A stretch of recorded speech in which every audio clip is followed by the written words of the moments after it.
आज BSc second year में electronics की क्लास में हम लोग परिपथ विश्लेषण के अंतर्गत अध्यारोपण के प्रमेय पर आधारित एक प्रश्न सॉल्व करेंगे और उसके बाद थेवेनिन प्रमेय को डिस्कस करेंगे। थेवेनिन प्रमेय, ओके। तो पहले हम अध्यारोपण के प्रमेय पर आधारित एक प्रश्न सॉल्व करते हैं, ठीक है। तो देखें आप, इधर एक जाल दिया गया आपको परिपथ, ठीक है। इस जाल में दो सेल दे रखे हैं 5 वोल्ट और 10 वोल्ट के, और इधर 3 प्रतिरोध जुड़े हैं 8 ओम, 4 ओम और 8 ओम, सही है। तो ये एक जाल दिया है और इसमें 3 धाराएं हैं I1, I2 और I3। हमें इन धाराओं का ही मान ज्ञात करना है। I1 कितना होगा, I2 कितना होगा और I3 कितना होगा, ठीक है। अच्छा, वैसे तो हम लोग I1 I2 का मान किरचॉफ के नियम से भी सॉल्व कर सकते हैं, परंतु हमें कौन से नियम का उपयोग करना है? अध्यारोपण के नियम का उपयोग करना है, अध्यारोपण प्रमेय का उपयोग करना है। अध्यारोपण का प्रमेय कहता है कि पहले आप एक सेल को जोड़ो, दूसरे को हटा दो, फिर दूसरे सेल को जोड़ो और पहले सेल को हटा दो, और फिर इन दोनों सेलों के कारण जो अलग अलग धारा मिली है किसी अवयव में, उस धारा का बीजगणितीय योग करोगे तो यहाँ पर किसी भी अवयव में कुल धारा अपने को प्राप्त हो जाएगी। तो चलो स्टार्ट करते हैं सॉल्यूशन। देखो, सबसे पहले हम ये केस लेंगे। मान लेते हैं कि इस परिपथ में केवल E1 सेल जुड़ा है, तो E2 को यहाँ से हम क्या कर देंगे, इसकी प्रतिबाधा से प्रतिस्थापित कर देंगे यदि प्रतिबाधा है तो। यहाँ पर E2 सेल की कोई प्रतिबाधा नहीं गिवन है, तो बस यहाँ से सेल से हट जाएगा और एक सिंपल तार बन जाएगा जहाँ पर कोई वोल्टेज पतन नहीं होगा, विभव का पतन नहीं होगा, ठीक है। तो इधर एक सेल है 5 वोल्ट का, 8 ओम, 4 ओम और 8 ओम। मान लेते हैं 5 वोल्ट के सेल से 8 ओम प्रतिरोध में धारा जा रही है I1 डैश, 4 ओम प्रतिरोध में धारा जा रही है I2 डैश, और जो बीच में प्रतिरोध 8 ओम है इसमें धारा जा रही है I3 डैश, ओके। तो यहाँ पर अब अपने को I1 डैश, I2 डैश और I3 डैश सॉल्व करना है, ठीक। तो इधर देखें आप लोग, I1 डैश कितना होगा, आप देख सकते हैं कि 4 ओम और 8 ओम ये दोनों समांतर क्रम में है, ओके, और 8 ओम इस समांतर क्रम संयोजन के साथ श्रेणी क्रम में है। और अपने को पता है V बराबर क्या होता है, V बराबर होता है I इंटू R, तो I बराबर क्या होगा, V बटा R।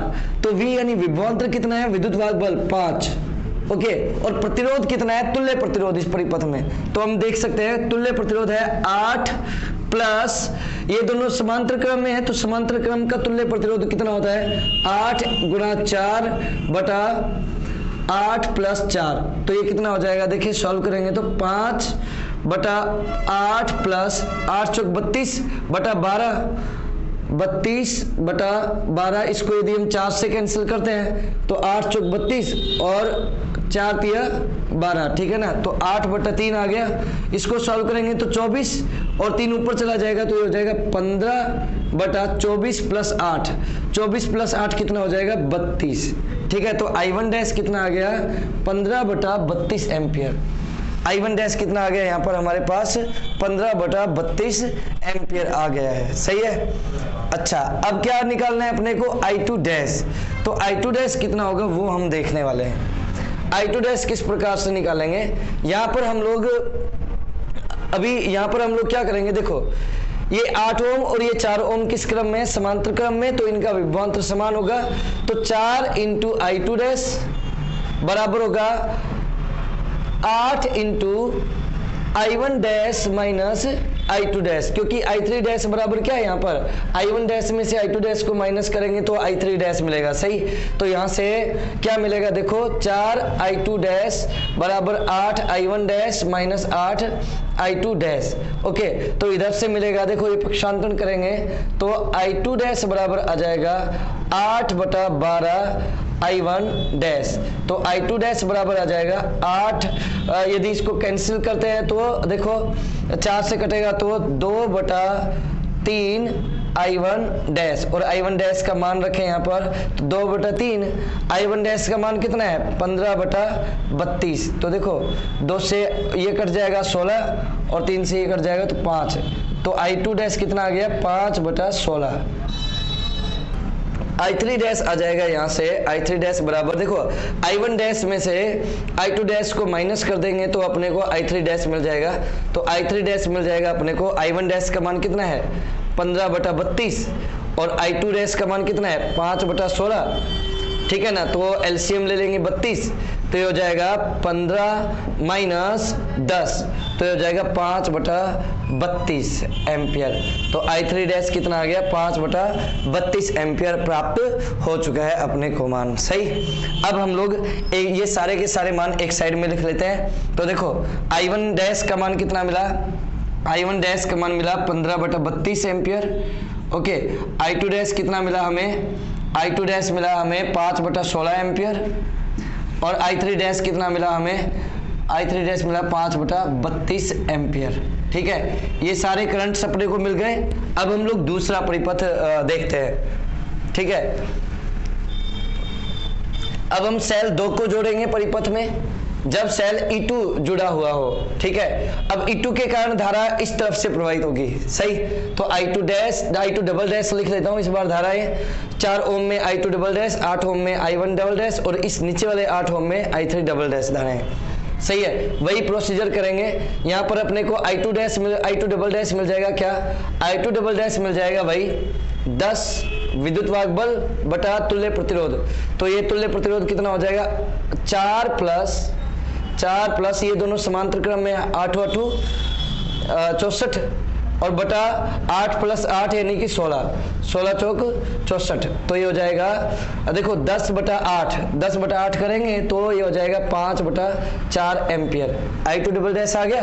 इसी तरह I1 डबल डैश क्या होगा, देखो I1 डबल डैश, देखो ये दोनों समांतर क्रम में है तो I1 डबल डैश इंटू 8 बराबर I3 डबल डैश की जगह क्या लिख सकता हूँ, I2 double dash minus I1 double dash. तो ये हो जाएगा 8 × I1 double dash minus I2 double dash minus I1 double dash.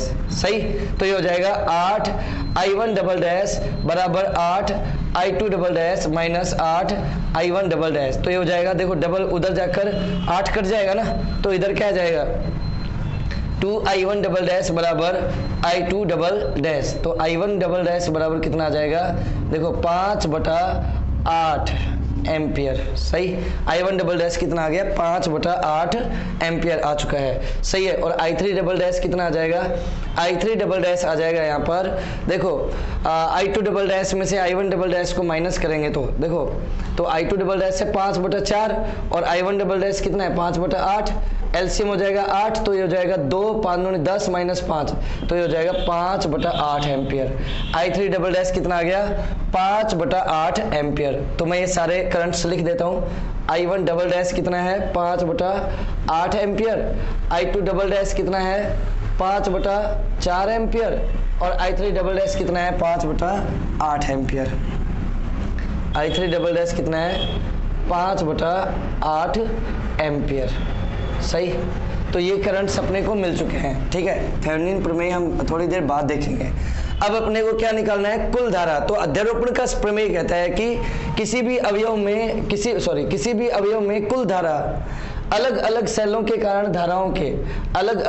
के कारण उसी अवयव में धाराओं के बीजगणितीय योग के बराबर होती है। तो अब देखो I1 बराबर क्या होगा, देखो I1 डैश और I2 डैश की दिशा एक दूसरे के विपरीत है ना, तो I1 dash minus I1 double dash लिखेंगे। ठीक है, इसी प्रकार क्या आ जाएगा I2 बराबर क्या आ जाएगा, ये I2 डैश और I2 डबल डैश की दिशा भी एक दूसरे के विपरीत है, तो I2 dash minus I2 double dash और I3 बराबर क्या आ जाएगा, देखो I3 बराबर क्या होगा I3 dash plus I3 double dash, क्योंकि दोनों की दिशाएं एक ही तरफ है। तो देखो I1 बराबर कितना आ जाएगा, इधर से I1 का मान सॉल्व करेंगे तो I1 डैश का मान कितना है 15/32। ठीक है, और माइनस I1 डबल डैश का मान कितना है 5/8। एलसीएम कितना आ जाएगा 32। ठीक है, तो ये हो जाएगा 15 माइनस 8 चौक 32 और 5 चौक 20, तो ये आ जाएगा माइनस 5/32 एम्पियर। कितना आ जाएगा माइनस 5/32 एम्पियर। ठीक है, ये क्या आ गया अपने पास I1 का मान। इसी तरह I2 बराबर क्या आ जाएगा, I2 बराबर आ जाएगा I2 dash minus I2 double dash. I2 dash कितना है 5/16 और माइनस I2 डबल डैश कितना है 5/4, तो ये हो जाएगा 16 और 5 और माइनस 4 चौक 16, 4 5 20, तो ये हो जाएगा माइनस 15/16 एम्पियर। और I3 बराबर क्या जाएगा, इधर से दोनों एक ही तरफ है तो I3 डबल डैश है 5/32, 5/32 प्लस I3 डबल डैश कितना है 5/8, तो एलसीएम ले लेंगे तो 32 एलसीएम आ जाएगा 5 प्लस 8 चौक 32 20, तो ये हो जाएगा 25/32 एम्पियर। तो ये तीनों करंट अपने को प्राप्त हो गए। हाँ, ये याद रखना है कि ज्यादा में से कम को घटाएंगे, इसलिए यहाँ पर I1 और I2 प्लस साइन के साथ ही रहने वाले हैं। तो इस प्रकार से अध्यारोपण के प्रमेय की सहायता से हम लोग अज्ञात धाराएं ज्ञात कर सकते हैं। सही, आई होप कि आपको ये न्यूमेरिकल समझ में आया होगा। और इस न्यूमेरिकल का जो कथन है, इस प्रमेय का कथन और इसका प्रूफ हम लोग लास्ट क्लास में देख चुके हैं। ठीक है, आज मैंने उस पर बेस्ड न्यूमेरिकल कराया है। अब इसके बाद थेवेनिन प्रमेय देखने वाले हैं हम लोग। ओके,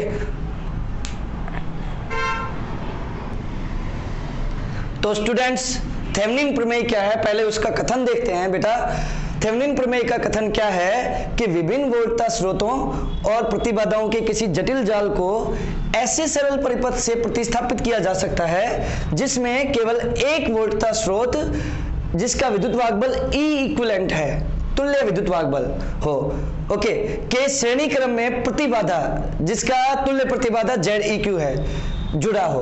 ओके, ऐसे सरल परिपथ से प्रतिस्थापित किया जा सकता है जटिल परिपथ को जिसमें केवल एक वोल्टता स्रोत जुड़ा हो जिसका विद्युत वाहकबल EEQ हो। ओके, और प्रतिबाधा कितनी हो, और श्रेणी क्रम में उसके साथ क्या जुड़ा हो, ZEQ। ओके, और ये दोनों चीजें किसके साथ जुड़ी हो, लोड प्रतिबाधा के साथ जुड़ी हो, ZL के साथ जुड़ी हो, जबकि समस्त वोल्टता स्रोतों को उसकी आंतरिक प्रतिबाधाओं से क्या कर दिया जाए, प्रतिस्थापित कर दिया जाए। मतलब इसको सरल शब्दों में समझते हैं। देखो बेटा, इसमें क्या करना है कि ये देखो, ये क्या है, एक जटिल जाल है। जटिल जाल है मतलब इसमें कई सारे प्रतिरोध हैं और सेल यहाँ पर हालांकि एक ही दिखाया है, मैं एक से ज्यादा सेल भी ले सकते हैं। इधर एक ऐसा प्रतिरोध होगा जिसको हम लोड प्रतिरोध कहेंगे। जैसे यहाँ पर आप देखें, ये जो प्रतिरोध है इसको मैं ZL लिख रहा हूँ। A और B बिंदुओं के बीच जो प्रतिरोध है या प्रतिबाधा है इसको मैं ZL लिख रहा हूँ। सही है, और इसमें कितनी धारा बह रही है, मान लेते हैं IL।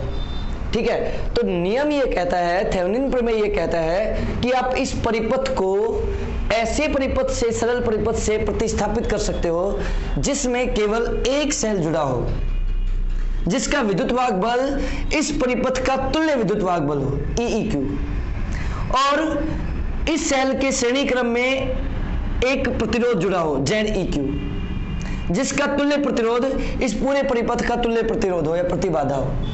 ओके, तो इस जटिल परिपथ को ऐसे जाल से, ऐसे सरल परिपथ से प्रतिस्थापित किया जा सकता है जिसमें एक सेल हो और एक प्रतिरोध हो जो श्रेणी क्रम में जुड़े हों, दोनों के दोनों। और ये दोनों चीजें ही ZL के भी किस क्रम में जुड़े होने चाहिए, श्रेणी क्रम में जुड़े होने चाहिए। मतलब क्या है, मैं तीसरी बार बोल रहा हूं, किसी जटिल परिपथ को ऐसे सरल परिपथ से जोड़ा जा सकता है जिसमें एक सेल हो, एक प्रतिबाधा हो और एक खुद लोड प्रतिरोध हो, जिसमें तीन चीजें जुड़ी हुई, ऐसे सरल परिपथ से प्रतिस्थापित किया जा सकता है। इस सेल का विद्युत वाहकबल तुल्य विद्युत वाहकबल होगा परिपथ का, और ये जो ZEQ है ये इस परिपथ की तुल्य प्रतिबाधा होगी। ZL और IL ये वो कब हो रहेगा जो इधर है। अब अपने को क्योंकि E इक्विवेलेंट और Z इक्विवेलेंट हमने माना हुआ है, तो E इक्विवेलेंट और Z इक्विवेलेंट हमें ज्ञात करना होता है। ओके, वो करेंगे, लेकिन यहाँ पर IL बराबर क्या आ जाएगा, IL बराबर आएगा विभवांतर बटा तुल्य प्रतिरोध, तो EQ upon ZEQ plus ZL। Okay, यहाँ ZEQ कैसे ज्ञात करेंगे, ZEQ ज्ञात करेंगे जब सभी स्रोत क्या कर दिए गए हों, हटा दिए गए हों, और E इक्विवेलेंट कब ज्ञात करेंगे, जब लोड टर्मिनल क्या हो, खुले हों। ठीक है, तो ये पूरा है थेवेनिन प्रमेय का कथन। ठीक है, अब इस कथन को यूज करते हुए हम लोग थेवेनिन थ्योरम को साबित करेंगे। वही प्रक्रिया, पहले हम किरचॉफ के नियम से IL निकाल कर देखेंगे, IL का मान क्या आएगा, फिर थेवेनिन प्रमेय से IL का मान निकाल कर देखेंगे। यदि दोनों से सेम रिजल्ट मिलता है तो हम कहेंगे कि थेवेनिन प्रमेय हमारे किरचॉफ के नियमों से प्राप्त रिजल्ट से मैच कर रहा है, मतलब थेवेनिन प्रमेय सही है। या एक्चुअली ये प्रमेय क्यों यूज करते हैं, ताकि परिपथ क्या हो जाए, थोड़ा सरल हो जाए, आसानी से जल्दी से हल हो सके। ठीक है, तो लेट अस डू। तो ठीक है, एक बार फिर से मैं कथन रिपीट करता हूं। देखो एक बार फिर से थेवेनिन प्रमेय को मैं रिपीट कर देता हूं कि किसी कठिन जाल को इस सरल जाल से रिप्लेस किया जा सकता है यदि इस परिपथ में इक्विवेलेंट जुड़ा हो, एक सेल, एक आंतरिक एक प्रतिबाधा जुड़ी हो ZeQ और एक खुद लोड प्रतिरोध जुड़ा हो। सही है, EQ और ZeQ हमें ज्ञात करना होता है। ZeQ तब ज्ञात करते हैं जब सेल नहीं जुड़े हों, और EQ तब ज्ञात करते हैं जब जब लोड टर्मिनल खुले हों। ZeQ और EQ दोनों ज्ञात करते टाइम ही लोड टर्मिनल तो खुले रखने ही होते हैं। सही है, बस ZeQ ज्ञात करते टाइम सेल नहीं होता। Okay, mind it. और IL होता है EQ by ZeQ plus ZL। हमें यही साबित करना है कि ट्रेडिशनल मेथड से IL जो मिलेगा, क्या थेवेनिन प्रमेय से वही रिजल्ट मिलेगा? यदि मिलता है तो सही, नहीं तो फिर नहीं। चलो ट्रेडिशनल मेथड से देखते हैं हम लोग सॉल्व करके। हम लोग इस जाल को देखेंगे, इसमें किरचॉफ के नियम या फिर जो भी हमारे पास मेथड है वो लगाएंगे। तो आप देखो इधर I1 में निकाल लेता हूं। यहाँ पर I1 बराबर क्या होगा आप समझ सकते हैं। I1 बराबर कुल धारा है तो विद्युत वाहक बल और ये जो तुल्य प्रतिबाधा है, तुल्य प्रतिरोध या प्रतिबाधा है वो। ठीक है, तो आप देखें Z2 और ZL ये किस क्रम में है? श्रेणी क्रम में है, तो ये Z2 प्लस ZL हो जाएगा, श्रेणी क्रम में जुड़ता है। Z3 और Z2 प्लस ZL जो ये मिलेगा वो समांतर क्रम में रहेंगे, तो समांतर क्रम से मिलेगा और ये फिर श्रेणी क्रम आ जाएगा। तो देखो मैं सॉल्व कैसे कर रहा हूं। तो यहाँ पर देखो इधर हो जाएगा, मैं यहाँ तो लिख ही देता हूँ। देखो Z2 प्लस ZL ये श्रेणी क्रम में है। ठीक है, इन दोनों का तुल्य प्रतिरोध क्या हो जाएगा? Z2 plus ZL। और फिर ये और ये वाला जो है ये किस क्रम में? समांतर क्रम में। तो Z2 plus ZL, Z2 plus ZL into Z3 upon Z2 plus ZL plus Z3, R1 into R2 upon R1 plus R2 होता है ना, वहां से। ओके, और फिर ये जो Z1 है ये इसके श्रेणी क्रम में है, तो ये हो जाएगा Z1 plus Z2 plus ZL into Z3 upon Z2 plus ZL plus Z3। Okay, ये तुल्य प्रतिरोध है। तो E upon Z1 plus Z2 plus ZL into Z3 upon Z2 plus ZL plus Z3।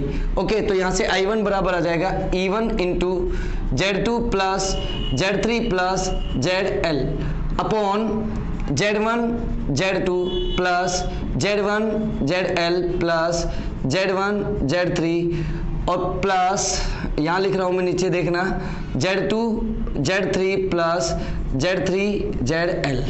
Okay, ये क्या आ गया हमारे पास? I1। ट्रेडिशनल मेथड से मैं पहले रिजल्ट निकालूंगा IL का और फिर उसके बाद थेवेनिन प्रमेय से निकालूंगा। चलो नेक्स्ट चलते हैं। I1 मिला हमें। अब आप देखें कि ये और ये दोनों किस क्रम में है? समांतर क्रम में है। सही ना, ये दोनों किस क्रम में? समांतर क्रम में। या फिर हम किरचॉफ का नियम भी लगा सकते हैं। यहाँ पर मैं लूप ले लेता हूँ, ये लूप 1 है और ये लूप 2 है, तो लूप 2 उठाऊंगा मैं। देखो लूप 2 से यदि किरचॉफ का नियम लगाऊंगा तो देखो I2, यहाँ पर I2 और देखो यहाँ पर I2 बराबर क्या है? IL है। एक ही शाखा में धारा समान बहती है, तो I2 यहाँ IL मतलब सेम ही है, तो यहाँ IL ही बह रही है ये। सही, तो देखो IL और हमारी दिशा सेम है, तो ऑब्वियस सी बात है विभवांतर माइनस होगा, माइनस IL Z2 किरचॉफ के नियम से। ZL में हम देखते हैं तो वही माइनस IL ZL। ओके, उसके बाद इस भुजा में कोई अवयव नहीं है, छोड़ देंगे। और Z3 की बात करते हैं तो प्लस I3 Z3 बराबर 0। प्लस क्यों? क्योंकि विपरीत दिशा है। सही, तो यहां से हमें क्या मिल जाएगा? IL बराबर IL into Z2 plus ZL मिलेगा और बराबर I3 Z3। सही, I3 Z3। इसको और सिंप्लीफाई करना होगा। एक्चुअली मैं इसको एक बार तो मिटाता हूँ। देखो I3 बराबर क्या लिखा जा सकता है? I1 minus IL। I3 बराबर क्या लिखा जा सकता है? IL Z2 minus IL ZL और प्लस I3 की जगह लिख सकता हूँ I3 की जगह लिख सकता हूँ I1 minus IL into Z3 बराबर 0। तो ये हो जाएगा IL Z2 minus IL ZL और प्लस I1 Z3 और माइनस IL Z3 बराबर 0। सही है। अब आप देखें IL तीनों में ना तो कॉमन आ जाएगा, ये हो जाएगा IL into Z2 plus Z3 plus ZL और इधर बराबर आ जाएगा I1 इंटू Z3। सही है, तो यहां से IL बराबर क्या आ जाएगा, इधर से IL बराबर आ जाएगा Z3 upon Z2 plus Z3 plus ZL into I1। Okay, यहां पर I1 का ये वैल्यू सब्सटीट्यूट कर देंगे तो IL बराबर आ जाएगा Z3 upon Z2 plus Z3 plus ZL into I1 का वैल्यू कितना है वो आप देखें। I1 का वैल्यू है E1 into Z2 plus Z3 plus ZL upon ये देखो Z1 Z2 plus Z1 ZL plus Z1 Z3 plus Z2 Z3 और प्लस Z3 ZL। ठीक है, आप देखो ये जो है ये वाली चीज जो है यहाँ से कट जाएगी। ओके, तो यहाँ से फाइनल रिजल्ट यही मिलेगा। देखो क्या मिलेगा final result, E1 Z3 upon Z1 Z2 Z1 ZL Z1 Z3 Z2 Z3 ZL। सही है, ये हमें क्या मिलेगा फाइनल रिजल्ट। इसे मैं इक्वेशन नंबर 2 मार्क कर लेता हूँ। सही, तो ये तो हमने ट्रेडिशनल मेथड से IL का मान निकाला। अब यदि थेवेनिन प्रमेय से भी यही मान मिलता है तो हमारा प्रमेय सही होगा, अदरवाइज नहीं होगा। तो चलो थेवेनिन प्रमेय से IL का मान और निकाल कर देख लेते हैं। ठीक है, ओके, अब हम लोग थेवेनिन प्रमेय को यूज करेंगे। तो थेवेनिन प्रमेय में पहले हम लोग निकालेंगे EQ, और या पहले चलो ZEQ निकाल लेते हैं, आसान पड़ेगा, थोड़ा आसानी लगेगी। ZEQ निकाल लेते हैं, तुल्य प्रतिबाधा निकाल लेते हैं। ठीक है, तुल्य प्रतिबाधा निकालते टाइम लोड टर्मिनल्स को खुला रखेंगे हम लोग और सेल को हटा देंगे। तो देखो एक तो प्रतिरोधी हो गया, एक प्रतिरोधी हो गया, एक प्रतिरोधी हो गया। ठीक है, और ये सेल। ठीक है, यहाँ पर ये जो टर्मिनल है A और B, ये कैसे टर्मिनल है, लोड टर्मिनल है। ठीक है, अभी जो मिलेगा वो तुल्य ZEQ मिलेगा। सही है, ये क्या है Z1 और ये क्या है Z2 और ये क्या है Z3। ठीक है, अब आप देखिए इधर सॉल्व करेंगे तो ये दोनों समांतर क्रम में है और ये Z2 जो है वो श्रेणी क्रम में है। तो ZEQ क्या मिल जाएगा इधर, Z2 plus Z1 plus Z1 Z3 upon Z1 plus Z3। सही, इक्वेशन नंबर इसको यदि मैं 1 मार्क करता हूं तो इसको 2 मार्क कर लेता हूं। तो ZEQ मिला Z2 plus Z1 Z3 upon Z1 plus Z3। अब निकालना है अपने को EQ। तो EQ निकालने के लिए सेल जोड़ेंगे और लोड टर्मिनल खुले रखेंगे। तो देखिए बेटा आप देखेंगे ना, तो इधर ये सेल लगाया हुआ है मैंने, इसका विद्युतवाहक बल तो E1 है और यहाँ पर जो तुल्य विद्युतवाहक बल मिलेगा अभी, इसको हम क्या लिखेंगे, EEQ लिखेंगे। ये Z1, ये Z2 और ये Z3। सही है, अब इसको यहाँ पर EEQ कैसे हल करने वाले हैं वो हमें देखना होगा। ठीक है, तो EEQ निकालना है अपने को, तो वो देखना आप लोग ध्यान से। ठीक है, ठीक है, तो यहाँ पर देखें आप लोग सॉल्यूशन देखना है इसमें। देखो Z मान लेते हैं इस E1 सेल के कारण करंट कितना बह रहा है, I बह रहा है। ठीक है, तो यहाँ पर यदि हम लोग सॉल्यूशन करते हैं, देखो चूंकि ये खुले टर्मिनल में है तो Z2 नहीं है, ऐसा है यहाँ पर Z2 ना के बराबर है, इसको हटा भी सकते हैं। तो देखिए इधर क्या मिलेगा, E1 बराबर मिलेगा I into Z1 plus Z3, क्योंकि ये तो है ही नहीं ना। सही, और यही जो EQ जो है वो Z2 तो है नहीं, तो EQ सीधे किस पर लग रहा है, Z3 पर लग रहा है। सही, अब इस पूरे में कितना करंट बह रहा है, I करंट बह रहा है, तो EQ बराबर क्या जाएगा, I इंटू Z3। सही, तो यहां से EQ अपॉन E यदि करते हैं, EQ अपॉन E1 करते हैं हम लोग, तो क्या मिलेगा, यहाँ पर मिलेगा I Z3 upon I Z1 plus Z3 मिलेगा। ओके, तो यहाँ पर I से I कैंसिल हो जाएगा, तो ये मिलेगा Z3 upon Z1 plus Z3 मिल जाएगा EQ। ओके, तो यहाँ से EQ बराबर क्या आ जाएगा, Z3 into E1 upon Z1 plus Z3, समीकरण नंबर 3। तो यहां से हमें EQ भी मिल गया और ZEQ भी मिल गया। ओके, और अब हमें क्या निकालना है, IL। तो हमें पता है IL बराबर क्या होता है, EQ upon ZEQ plus ZL। तो चलो इसको भी सिंप्लीफाई कर लेते हैं। ठीक है, ये याद रखना है कि ZEQ ये हम लोगों ने ज्ञात किया है, EQ ये भी हमने यहाँ पर ज्ञात किया है। EQ यहाँ होता है सेल, यहाँ ना ये इस तरह से, तो ये भी हमने ज्ञात किया है। अब देखो मुझे IL निकालना है यहाँ पर, तो IL होगा क्या, IL होगा E Q upon Z E Q और प्लस जेड एल। तो ई क्यू कितना होगा, देखो इधर वैल्यू पुट करता हूं मैं, तो ई क्यू बराबर होगा Z3 E1 upon Z1 plus Z3, ये तो ई क्यू हो गया। जेड ई क्यू कितना होगा देखो, तो ये 1 अपॉन जेड ई क्यू है Z2 ओके, और Z2 into Z1 plus Z3, ठीक है, और plus Z1 Z3 upon Z1 plus Z3, Z1 plus Z3 किधर चला जाएगा, ऊपर चला जाएगा, तो IL बराबर, और plus ZL, sorry plus ZL भी है, तो इधर से IL बराबर क्या जाएगा, आप देखें, देखो Z3 E1 upon Z1 plus Z3, ठीक है, ये जो Z1 प्लस Z3 है किधर चला जाएगा, ऊपर चला जाएगा, और इस ZL के साथ मल्टीप्लाई होते टाइम, तो Z1 plus Z3 upon Z1 Z2 plus Z2 Z3 plus Z3 Z1, और ये जो Z1 Z3 है ये ZL के साथ मल्टीप्लाई होगा, तो ये आएगा Z1 ZL और प्लस Z3 ZL ओके।